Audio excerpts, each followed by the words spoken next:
বউবাজারের hostel থেকে রক্তের নমুনা ও ভাঙা ব্যাট সংগ্রহ করেছে ফরেনসিক দল। হস্টেলে মোবাইল চোর সন্দেহে যুবককে পিটিয়ে খুনের ঘটনায় সোমবার বউবাজারের উদয়নগুহ হস্টেলে পৌঁছয় ফরেনসিক দল। সেখানে গিয়ে তারা হস্টেলের একতলা এবং দোতলায় তল্লাশি চালিয়েছেন। সেখানেই রক্তের নমুনা এবং ভাঙা ব্যাট উদ্ধার করেছে ফরেনসিক দল।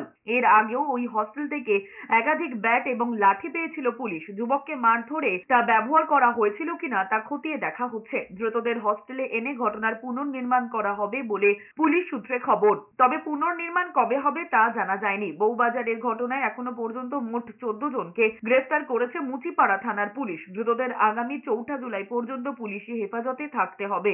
এই সময়ের মধ্যে তাদের জিজ্ঞাসাবাদ করবেন তদন্তকারীরা।